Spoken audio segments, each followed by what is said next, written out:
Assalamualaikum warahmatullahi wabarakatuh. Saya akan mempresentasikan tentang objek linguistik bahasa. Perkenalkan, nama saya Dira Selianda, NPM 216210559, jurusan Pendidikan Bahasa dan Sastra Indonesia, mata kuliah Linguistik Umum kelas 1A, yang terhormat dosen pengampu Dr. Asnawi SPD MPD. Sebagai objek kajian linguistik bahasa menyimpan sejumlah problem atau persoalan yang harus dikaji atau dijawab. Para ahli bahasa, setiap problem kebahasaan pada akhirnya melahirkan disiplin ilmu tersendiri. Disiplin ilmu yang akan kelak menjadi cabang-cabang linguistik. Di berbagai belahan dunia, bahasa memiliki istilah dan makna yang berbeda.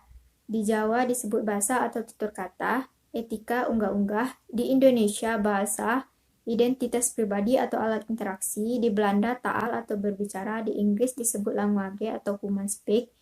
Di Jepang, kokogu atau ungkapan batin. Di Arab, lughatun atau bertutur ucapan. Bahasa adalah language is a system of arbitrary vocal system used for human communication. Yang artinya, bahasa adalah satu simbol vokal yang arbiter yang dipakai dalam komunikasi manusia.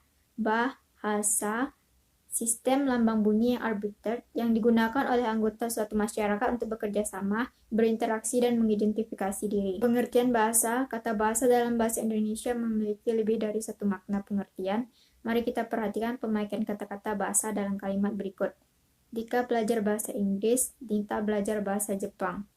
Manusia mempunyai bahasa, sedangkan binatang tidak. Hati-hati bergaul dengan anak yang tidak tahu bahasa itu. Pertikaian itu tidak diselesaikan dengan bahasa militer. Katakanlah dengan bahasa bunga. Dalam kasus itu, ternyata lurah dan camat tidak mempunyai bahasa yang sama. Kalau dia memberi bahasa penuh dengan kata daripada akhirankeun, Nabi Sulaiman mengerti bahasa semut. Kata bahasa pada kalimat yang pertama jelas menunjuk pada bahasa tertentu atau disebut langue. Pada kalimat 2 menunjukkan bahasa pada umumnya atau disebut langage. Kalimat 3 bahasa berarti sopan santun. Kalimat 4 berarti kebijakan adalah bertindak. Kalimat 5 berarti maksud-maksud dengan bunga sebagai lambang. Kalimat 6 berarti dengan cara kalimat. Yang ke-7 bahasa berarti ujaran atau parole. Yang ke-8 kalimat bahasa bersifat hipotesis. Parol atau hal merupakan objek konkret karena parol itu berwujud ujaran nyata. Language atau long merupakan objek yang abstrak karena langue itu berwujud sistem suatu bahasa tertentu atau keseluruhan. Language atau language merupakan objek paling abstrak karena dia berwujud sistem bahasa universal. Yang dikaji linguistik adalah parol karena parol yang berwujud nyata dan konkret yang diamati oleh observasi kajian terhadap parol dilakukan untuk mendapatkan kaidah suatu langue, dan dari kajian terhadap langue akan diperoleh kaidah language secara universal. Hakikat bahasa, ciri atau sifat bahasa sebuah sistem berwujud lambang, berupa bunyi, bersifat arbiter, bermakna, bersifat konvensional, bersifat unik, bersifat universal, bersifat produktif, bervariasi, bersifat dinamis, berfungsi sebagai alat interaksi sosial, dan identitas penuturnya. Sebagai sistem berarti susunan teratur yang berpola membentuk suatu keseluruhannya yang bermakna atau berfungsi. Sistem dibentuk oleh sejumlah unsur atau komponen yang satu dengan lainnya berhubungan secara fungsional. Sistem bahasa pun begini juga teratur, bersusun, berpola tertentu, dan membentuk suatu kesatuan. Sebagai sebuah sistem, bahasa sekaligus bersifat sistematis dan sistemis. Artinya dengan sistematis tersusun menurut suatu pola, tidak acak atau sembarangan. Sistemis artinya bahasa bukan sistem tunggal tapi juga subsistem atau sistem bawahan, antara lain fonologi, morfologi, subsistem sintaksis, dan subsistem semantik. Tersusun secara hierarkial, artinya subsistem yang terletak di bawah subsistem yang lain. Bahasa wujud lambang, misalnya kata adalah simbol atau lambang.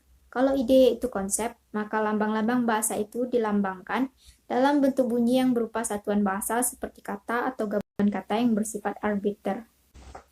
Bahasa adalah bunyi. Bahasa adalah sistem lambang bunyi yang dimaksud adalah bunyi yang dihasilkan oleh alat ucap manusia, namun tidak semua bunyi yang dihasilkan oleh ucap manusia, termasuk bunyi bahasa, bunyi teriak, bersin, batu, bukan berarti bunyi bahasa. Bahasa itu bermakna, Sebagai lambang tertentu, bahasa itu pengertian, konsep, ide, atau suatu pikiran yang ingin disampaikan dalam wujud bunyi. Oleh karena itu, bahasa itu mempunyai makna, misalnya berwujud bunyi kuda. Lambang ini mengacu pada konsep bunyi binatang berkaki 4 yang biasa dikendarai.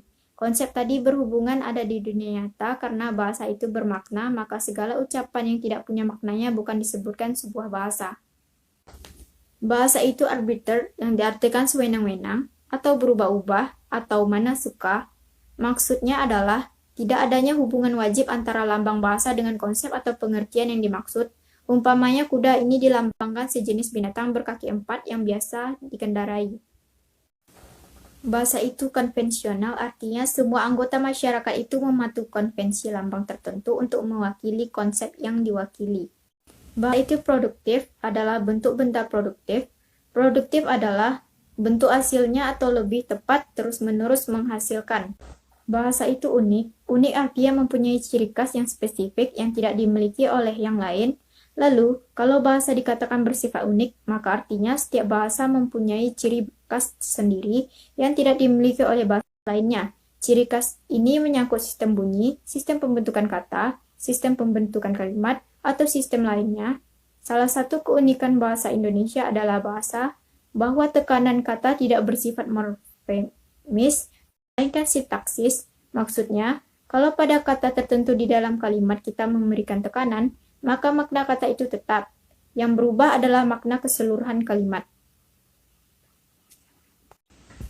Bahasa itu universal. Misalnya, ciri universal dari bahasa yang paling umum adalah bahasa itu mempunyai bunyi vokal dan konsonan.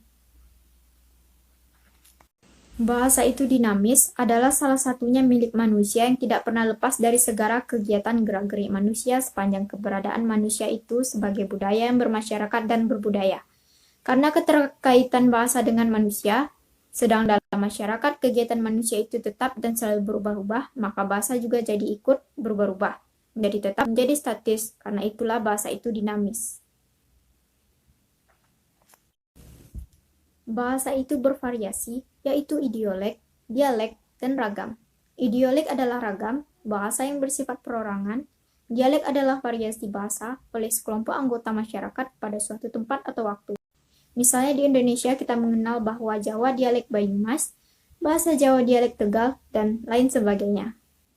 Ragam atau ragam bahasa adalah variasi bahasa dalam situasi atau keadaan untuk keperluan tertentu. Untuk situasi formal, digunakan ragam bahasa baku atau ragam bahasa standar. Untuk situasi tidak formal, gunakanlah ragam yang tidak baku atau ragam non-standar. Baiklah, sekian hasil presentasi saya. Apabila ada salah kata, saya mohon maaf. Saya akhiri. Wassalamualaikum warahmatullahi wabarakatuh.